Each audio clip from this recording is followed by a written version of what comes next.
오늘 하나님께서 우리에게 주신 말씀을 함께 보도록 하겠습니다.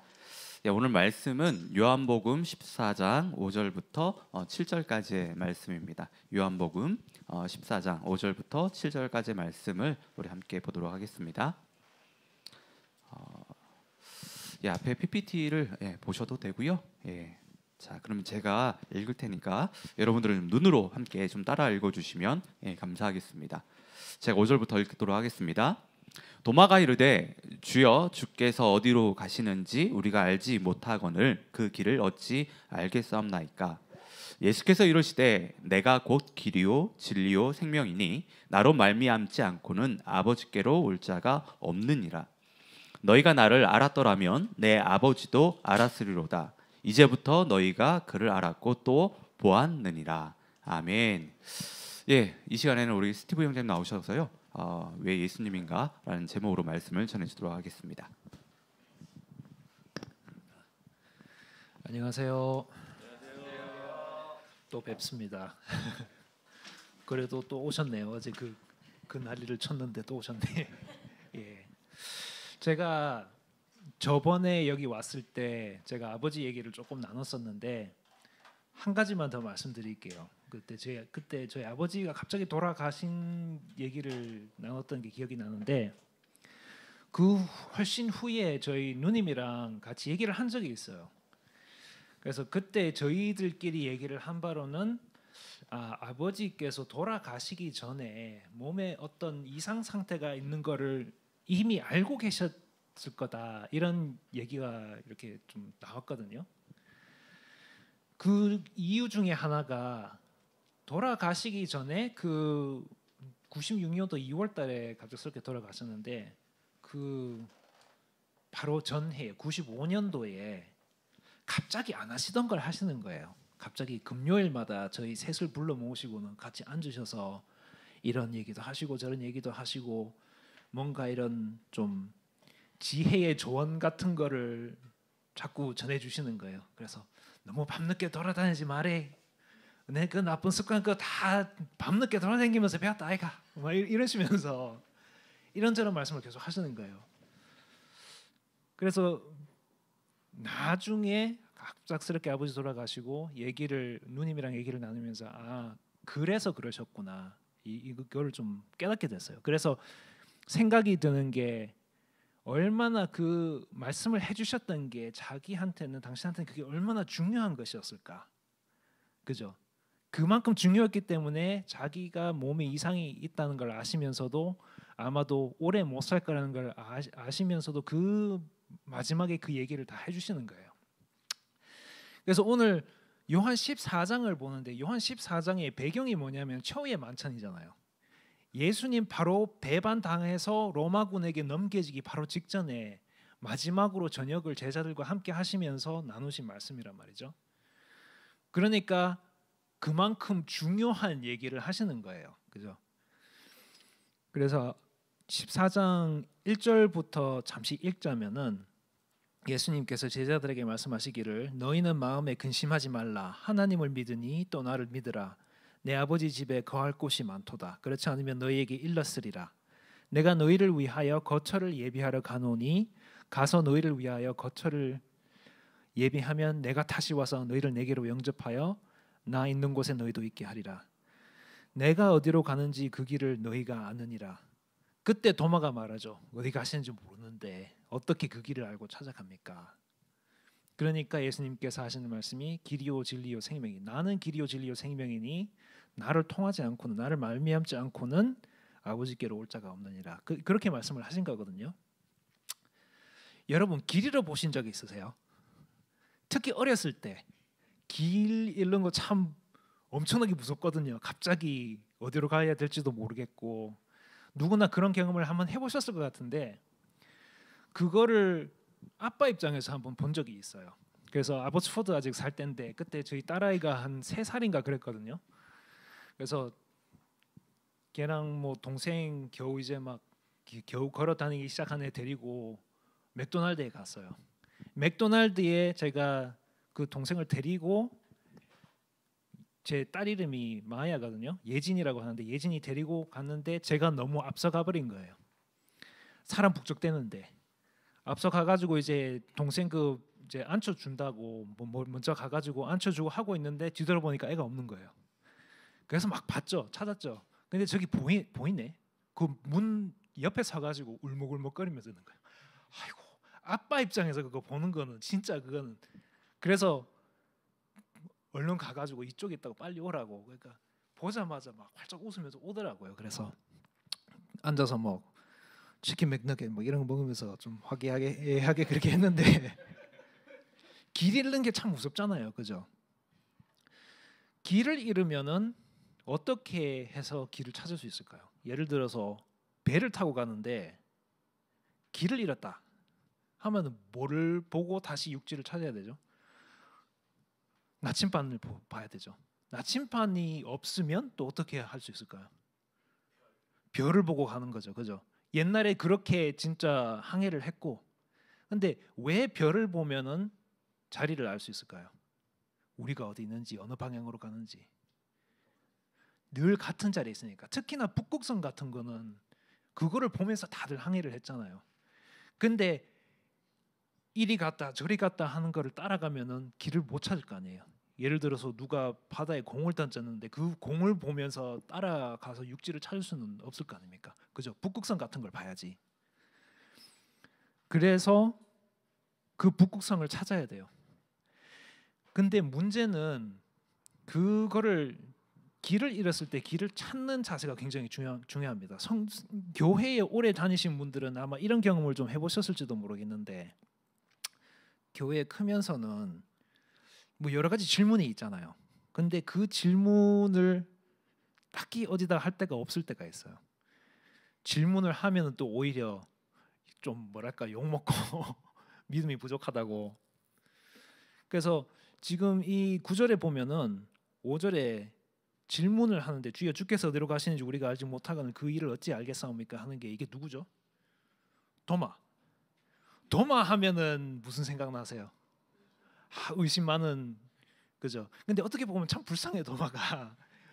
의심이 많다고 이렇게 하는 게, 그때 한번 예수님 돌아가시고 부활하시고 나서 다른 제자들한테 소식을 들었는데, 나는 절대 그냥 거기에다 손가락 집어넣기까지는 못 믿는다. 그거 하나 때문에 완전 의심쟁이로 발탁된 거거든요. 근데 여기서는 진짜 그렇게 물을만 해요. 어디로 가시는지 모르는데 어떻게 가겠습니까? 찾겠습니까? 그 길을. 제가 말씀드리고 싶은 게, 질문을 할 때는 그 질문을 하는 자세가 참 중요한 것 같아요. 제가 아폴로제틱스 캐나다에서 일을 하면서 질문을 하는 사람들의 두 가지 유형을 봤어요. 한 명은 답을 알고 싶어서 하는 사람, 또 다른 한 명은 답을 듣기 싫어서 하는 사람. 답을 알고 싶어하는 사람한테는 답을 주면은 답을 받아들여요. 근데 답이 싫어서 계속 질문하는 사람들은 답을 줘도 밑도 끝도 없이 질문만 계속해요. 회의를 위한 회의 같은 거.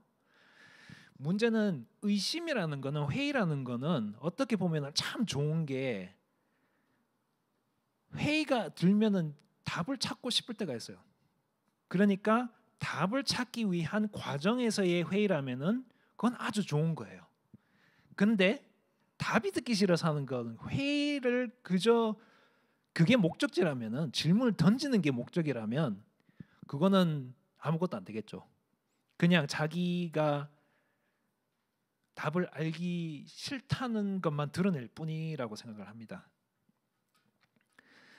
그래서 교회에서는 가끔씩 그래요. 뭐 여러 가지 질문을 떠오르고 하는데 어디 가서 질문을 할 데도 없고, 저는 성당에서 자라가지고 뭐 성당도 그렇고 교회도 그렇고 이런 거 많이 있더라고요. 처음에는 여러 가지 질문이 들면은 신부님이나 수녀님한테 가서, 아니면 주일학교 가르치시는 분한테 가서 질문을 하면은 부모님이나 처음에는 막 반기죠. 질문은 답을 해주시고, 야 궁금한 거 있으면 더 물어봐 이러면서 늘 그러시거든요. 그런데 이제 좀 머리가 크면서 질문이 조금 더 애매해진단 말이에요. 좀 난감한 질문들, 그게 자꾸 나오다 보면은, 한 몇 번 나오다 보면은 결국에는 어딘가에는 막히게 돼 있어요. 막히면은 뭐라고 하는지 아세요? 야 임마, 이건 네가 믿음이 부족해서 그러니 그냥 믿어야 돼. 이런 식으로 나오거든요. 근데 제가 듣는 입장에서는 그러니까 혹시 주변 분들 뭐 특히 이렇게 청소년들이나 와가지고 질문을 하실 때 그렇게 답변하지 마세요. 듣는 입장에서 어떻게 들리는지 아세요? 자기가 모르면서 왜 나한테 그래? 이렇게 들리거든요. 처음에는 답 모르면 질문을 하라고 해놓고 막상 막히니까 내가 잘못이다. 그죠? 내가 믿음이 부족한 잘못이다. 그걸 보고 요즘에 유행하는 단어가 있죠. 가스라이팅이라고.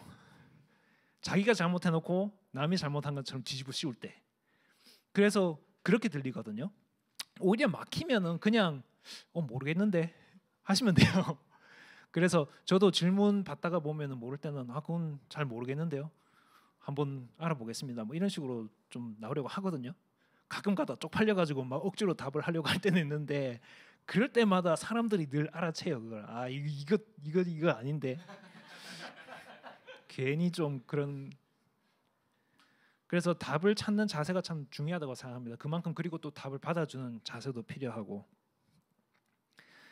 자, 이제 길을 잃었으면 길을 찾아야 돼요. 길을 찾는 자세도 중요하고 질문을 해야 되고 그 길을 찾아야 되는데 도마가 저 길 모릅니다. 어떻게 찾습니까? 하니까 예수님께서 내가 길이요 진리요 생명이다라고 하시거든요. 근데 거기까지는 좋은데 그 다음에 하시는 말씀이 요즘 저희들 귀에는 참 배타적으로 들려요. 그죠? 나를 말미암지 않고는 아버지께로 올 자가 없느니라.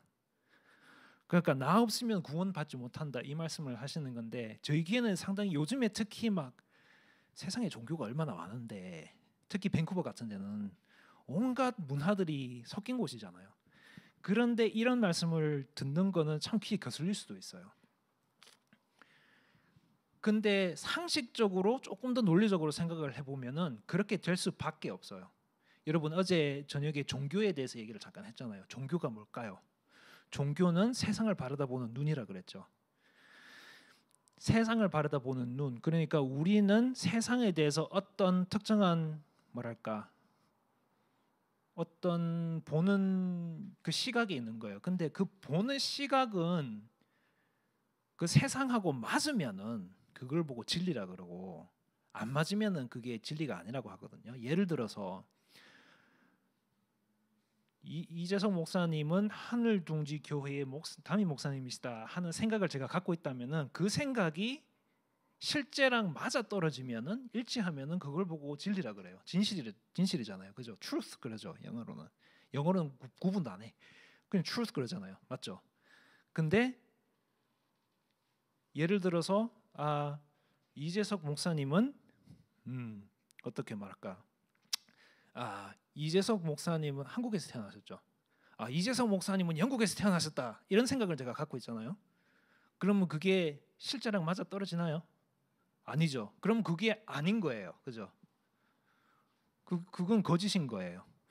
그러니까 종교가 세상을 바라본다 하는 거는 결국에는 종교는 가장 첫째로 그게 진실인가 아닌가 하는 거에 문제인 거죠.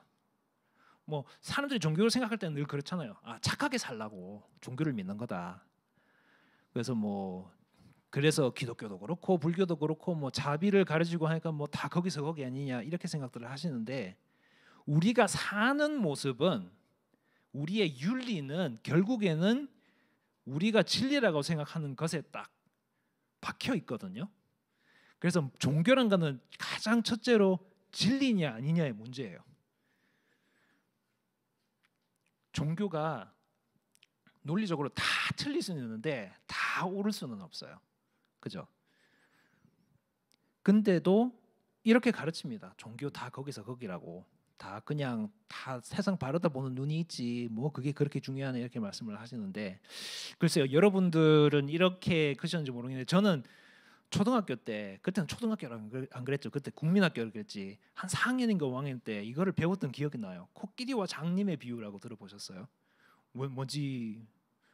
어떤 분들은 그걸 들어보셨는데 그 인도의 어떤 비유인데 참 재밌어요. 어떤 식이냐면은 코끼리가 있어요. 코끼리가 있는데 장님들이 코끼리를 만져요. 코끼리가 뭔지가 몰라. 근데 어떤 사람은 귀를 만지고 어떤 사람은 꼬리를 만지고 어떤 사람은 다리를 만지고 각자 코끼리 어느 한 부분을 만지면서 코끼리가 뭔지 알아내려고 하는 거죠. 그래서 귀를 만지는 사람은 야, 코끼리라는 거는 말이지 부채 같은 거야, 뭐 이러는 거예요. 그러니까 꼬리를 잡고 있는 장님이 야야 아니야, 그거 아니야. 코끼리는 말이야 좀 뱀 같은 밧줄 같은 그런 거야. 그러니까 다리를 만지던 사람이 야야 둘 다 틀렸다, 그거 아니라고. 코끼리는 말이야 좀 나무 같은 거야, 이러는 거예요. 그러면서 자꾸 싸워요, 서로. 자, 여러분, 이 비유를 들었을 때 이 비유에서 우리가 배워야 할 점이 뭘 것 같습니까? 이거를 가르치는 이유는 뭘까요? 그죠? 종교는 뭐와 같다? 그 장님과 같다는 거예요. 우리 모두는 그런 장님과 다름이 없다는 거죠. 진리라는 코끼리가 있다면은 우리는 그 진리의 한 부분만을 알고 있을 뿐이고 누구도 그 코끼리를 다 알 수는 없다, 이렇게 나오는 거죠. 그러니까 좀 더 겸손하게 다른 종교를 대할 때 좀 더 겸손하게 대하자, 뭐 이런 식으로 가르친 건데, 근데 사실 생각해 보면 세상을 바라다본 눈이라는 거는 누구나 다 갖고 있는 거거든요. 그 세상이 이렇다 하고 생각하는 누구나 다 그렇지, 그걸 피할 수는 없는 것 같아요. 그 무슨 말씀이냐면은 이런 비유를 들을 때 제가 하는 질문이 있습니다. 그렇게 말씀을 해주시는 당신은 이 그림 어디에 있습니까? 코끼리는 아니실 테고 당신도 장님이 아닙니까? 그죠? 근데 만약에 당신도 우리와 같은 장님이라면 지금 이런 상황이 벌어지고 있는 걸 어떻게 아십니까? 그죠? 이 코끼리와 장님의 비유를 할 때 가장 먼저 하는 소리가 뭐죠? 코끼리가 있다. 거기서 시작하거든요. 근데 장님이라면 코끼리가 있는 걸 어떻게 알아요? 이게 코끼리라는 걸. 그러니까 이 비유를 하는 사람은 벌써 장님을 넘어선 볼 수 있는 사람의 시각에서 말을 하는 거죠. 그죠? 그래서 당신은 장님 중에 한 명입니까? 장님 중에 한 명이면 어떻게 이런 상황이 벌어지고 있는 걸 아십니까? 아니면 당신은 바깥에서 모든 상황을 볼 수 있는 사람입니까? 만약에 볼 수 있는 사람이라면 딴 사람들은 다 장님인데 어떻게 그렇게 특별한 위치에 계시는 겁니까? 그죠? 그래서 어떻게 보면은 코끼리와 장님의 비유는 우리한테 좀 더 겸손하라고 가르치는 건데 오히려 역설적으로 굉장히 좀 교만한 게 돼버리는 거예요. 그죠? 세상이 이렇게 돌아간다. 아니면은 이렇게 생각해 볼 수가 있어요. 그냥 우리 모두가 다 세상을 바라다 보는 그 그림이 있지 않을까. 뭐 힌두교도 그렇고 불교도 그렇고 기독교도 그렇고 이슬람도 그렇고 다 가지고 있는데 다 옳을 수는 없겠죠. 뭔가 하나가 맞아 떨어져야지. 그래서 그렇게 말씀하는 거죠. 근데 여기서 참 재밌는 게 또 있습니다. 어떻게 보면은 그 비유가 맞기는 맞아요. 우리는 다 장님인 것 같아요. 우리는 다 장님인데 우리가 필요한 거는 보는 사람이 필요하다고 생각을 합니다. 보통 이렇게 질문들을 많이 하거든요. 종교에 대해서 얘기를 할 때는 모든 종교가 다 하나님한테로 통하는 거 아니냐, 신에게로 통하는 거 아니냐, 이렇게 말씀들을 하시는데 종교 공부 좀 해보신 분들은 그렇게 생각 안 하죠. 불교 같은 경우에는 신을 믿지도 않아요. 우리가 다 깨달음을 얻으면은 부처가 되는 거고 신이라는 건 없고 다 하나고 뭐 이렇게 생각을 하거든요. 그래서 또 그것도 가르치잖아요. 자아라는 게 없다고, 영혼이라는 거 없다고 그렇게 가르치거든요. 기독교하고는 너무너무 달라요. 그래서 저는 늘 얘기를 하는 게 종교 기독교랑 굉장히 다른 거 한번 공부해 보고 싶으시면 불교해 보십시오. 그렇게 추천을 하거든요. 기독교하고 불교하고 이렇게 비교해 놓고 보면은 거의 뭐 이슬람하고 기독교는 뭐 쌍둥이 수준이거든요. 이게 거의 굉장히 다른데 그렇게 너무나 다르기 때문에 둘 다 옳을 수가 없어요. 신이 계시면 계시고 안 계시면 안 계셨지, 계실 수도 있고 안 계실 수도 있고 그럴 수는 없거든요. 우리가 자아가 있으면 있고 없으면 없지, 자아가 있을 수도 있고 없을 수도 있고 그렇지는 않거든요. 그죠? 그래서 너무나 다른데 이렇게 생각해 보신 적 있습니까? 우리가 불완전한 존재잖아요. 그죠? 불완전한 존재가 완벽한 존재에게로 다가갈 수 있을까? 한번 생각해 본 적이 있으세요? 내가 뭔가를 만들면 그 만들어 놓은 그것이 나에게로 다가올 수 있을까? 한번 생각해 보신 적 있으세요? 어떻게 불완전한 존재가 완벽한 존재에게로 갈 수가 있을까? 그죠? 그런 생각이 가끔씩은 들어요. 그래서 모든 종교는 신에게로 통하는 하나님께로 통하는 거 아니냐 하고 생각을 할 때는 뭔가 이렇게 뒤에 가정을 하고 있는 게 있다. 그죠?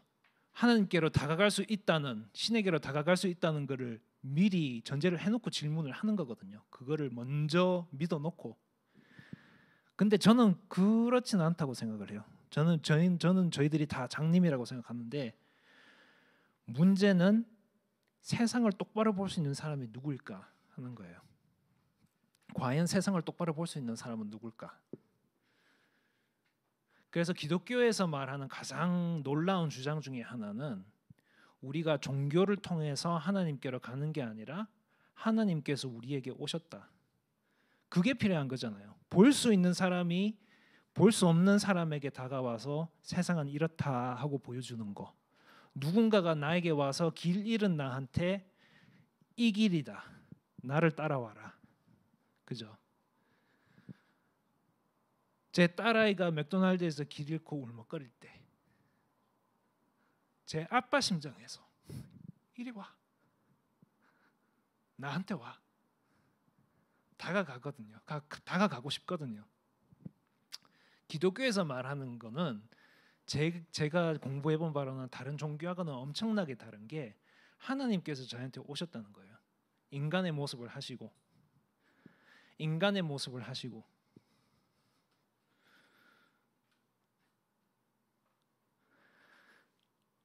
우리는 장님이니까 하나님을 제대로 바라볼 수가 없어요. 그죠? 그런데 그렇기 때문에 하나님께서 인간의 모습을 하시고 우리에게 오셨다는 것은 그렇게 중요할 수가 없습니다. 우리가 어떻게 감히 하나님을 바라봅니까? 모세 기억나시죠? 주님의 영광을 보여주십시오. 그러니까 하나님이 뭐라고 하십니까? 너 나보면 죽는다. 뒷모습만 보여줄게. 살짝 지나가면서. 그죠? 근데 그것만 보고도 막 얼굴이 막 빛나면서 시나이산에서 내려오고 막 난리 부르스를 치는데, 진짜 하나님을 그대로 봤다가는 우리는 죽거든요. 그렇기 때문에 하나님께서 우리한테 다가오시는 거죠. 인간의 모습을 하시고. 그렇기 때문에 14장 7절에서 말씀하시기를, 예수님께서 너희가 나를 알았다면 네 아버지도 알았으리로다. 이제부터 너희가 그를 알았고 또 보았느니라. 날 봤으니까, 장님인 너희들이 나를 봤기 때문에 이제 하나님을 바라본 거다. 그죠? 근데 하나님께서 인간의 모습을 하시고 오셨다는 것은 단순히 우리가 그냥 뭐 시각적으로 보았다는 것도 그런 뜻도 있겠지만, 그것보다 더한 게 또 있지 않습니까? 그죠? 하나님께서 그 인간의 모습을 하시고 이 세상에 오신 거는, 이 세상이 어떤 세상입니까? 그죠? 좋은 일도 있지만 나쁜 일도 엄청 많죠. 사람들 서로 죽고 죽이고 훔치고 온갖 악한 짓 서로한테 하잖아요. 깨어진 세상, 부서진 세상, 이런 데서 살아가는데 하나님께서 그냥 멀찌감치서 니들 알아서 해라 이렇게 안 하시고, 제가 제 딸아이한테 다가가서 너 이리 와 했던 것처럼 오신 거예요. 저한테 오셔가지고, 저희들한테 오셔가지고 야 너 이리 와 하시는데, 단순히 그렇게만 하시지도 않았어요. 인간의 모습을 하시고 오셨다는 것은 우리가 인간으로서 받는 고통을 똑같이 받으셨다는 거거든요. 그렇기 때문에 히브리서 4장에서 그렇게 말을 하죠. 그 말씀에 보면은 예수님께서 대제사장이신데 그냥 멀찌감치서 자기 하실 일만 하시는 분이 아니라 우리의 연약함을 아시는 분이라는 거예요. 우리가 시험을 받는 것처럼 예수님께서 시험을 다 받으셨거든요. 하나님께서 그것도 다른 분도 아니고 세상을 볼 수 있는 전혀 그러실 이유도 필요도 없는 분이 오셔서 고통을 함께 하시는 거예요. 그렇기 때문에 거기서 우리가 평안을 찾을 수 있는 거죠. 제가 친구가 하나 있는데 존 모리슨이라고 밴쿠버 사는 친구인데 같이 직장 동료로 일을 한 적이 있어요. 근데 그 친구가 운이 좋게도 옥스포드 대학 가가지고 공부를 하기 시작했어요. 근데 옥스포드 가서 공부를 시작하는데 마침 거기에 하키 클럽이 있었대요. 이게 웬걸?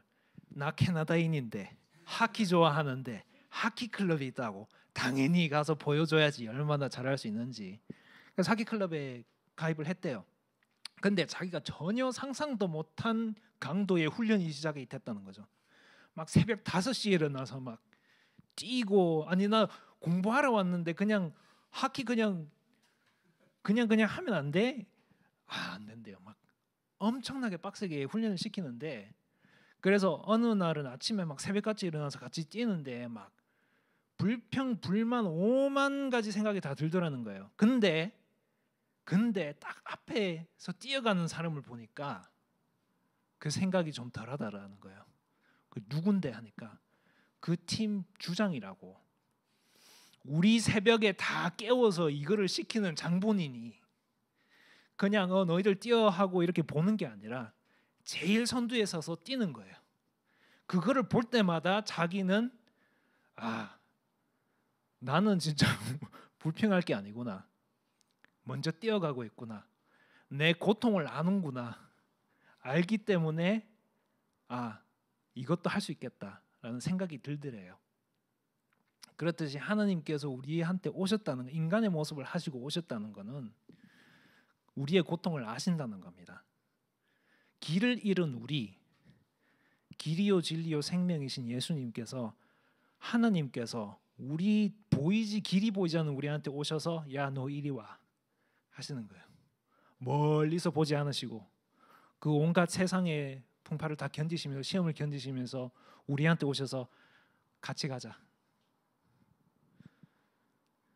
세상 다른 어느 종교를 봐도 그런 거를 본 적이 없습니다. 저는 신이 하나님의 모습을 하고 왔다는 거는 보통은 어떻게 얘기가 돌아가는지 아세요? 예를 들어서 제우스 같은 경우에 인간의 형상을 하고 오잖아요. 그때는 God loves you 그러면은 그거 아주 무서운 거예요. God loves you 하면은, 왜냐하면은 제우스 같은 그 신이 인간의 모습을 하고 왔다는 거는 자기 하고 싶은 것만 하기 위해 왔다는 소리거든요. 그래서 그렇게 오면은 특히나 여자분들 조심하셔야 되죠. 그런 신이 왔다는 거는. 근데 신이 인간의 형상을 하고 함께 순환을 겪는다? 그 인간들을 위해 목숨을 바친다? 그 인간들을 야 이리 와, 길 잃었지 내가 데려다 줄게 한다? 다른 어느 종교를 봐도 없습니다. 그래서 기독교인인 것을 저는 자랑스럽게 생각합니다. 제가 잘나서가 아니라 사랑하는 아버지께서 야 너 길 잃었지 너 이리 와 하셨거든요. 먼저 그렇게 하셨거든요. 그래서 따라갑니다. 길을 아시기 때문에. 그래서 오늘 여기 뭐 특별히 종교에 관심이 없으신 분들이나 뭐 이러신 분들 한번 생각을 잘 해보십시오. 만약에 이 세상 어떻게 이겨 나가야 될지 모르겠다. 나 길 잃었다. 나 죽고 나서 어떻게 될지 모르겠다 하시는 생각이 드신다면 야 너 이리 와 하시는 하나님이 계시다는 걸 아셨으면 좋겠습니다. 예수님을 통해서 그분을 뵐 수 있습니다. 오늘처럼 예수님 따르기 좋은 날도 없습니다. 어제 그 말씀 드렸죠. 그 피터라고 예수님 따를까요? 했더니 그 윌리엄 레인크의 그 사모님이 야 너무 급하게 오지 마 이러셨죠. 저는 그렇게 말을 잘 못할 것 같아요. 그래서 근데 그 따르는 대가를 충분히 생각을 하고 따르라고 말씀을 드리고 싶은데 또 한편으로는 또 마음이 조급한 게 사실입니다. 저는 그래서 예수님 따르고 싶으시면 오늘 따르기 딱 좋아요. 지금 이거 다 끝나고 나서 목사님이나 주변에 계신 분들하고 함께 기도라도 한번 해보십시오. 그리고 예수님을 따르시는 분이라면 혹시 예수님한테서 내가 눈을 떼서 길을 또 잃어버린 게 아닌가 한 번은 생각해 보실 필요가 있을 것 같습니다. 뭐 어차피 예수님께서 늘 붙들어 주시는 거지만 가끔씩 우리가 사도 베드로처럼 그럴 때가 있거든요. 그 이야기 기억나시죠? 예수님께서 물 위를 걸어오실 때 사도들 엄청나게 놀랬잖아요. 유령이다, 이제 귀신이다, 큰일 났다. 예수님께서 나다, 걱정하지 마라. 그러니까 사도 베드로가 뭐라 그러죠? 정말로 주님이시면 저보고 물 위를 걸어오라고 하십시오. 와라. 걸어가잖아요. 근데 참 희한한 게 딱 복음 9절에 보면은 뭐라 하냐면은 사도 베드로가 물에 가라앉기 시작했는데 물에 가라앉았다는 걸 얘기를 하기 전에 뭐라고 하죠? 풍파를 본 거예요. 그때부터 가라앉기 시작했어요. 예수님한테서 눈을 떼가지고 그때부터 가라앉기 시작을 한 거예요. 그래서 예수님 벌써 따르시는 분들이라면은 혹시 내가 물에 가라앉고 있는 게 아닌가 한 번쯤 생각해 보십시오. 내가 예수님한테서 눈을 뗀 건 아닌가? 길을 아시는 분한테서 눈을 뗀 건 아닌가? 길이신 분한테서 내가 눈을 뗀 게 아닌가? 한번 생각해 보셨으면 좋겠습니다.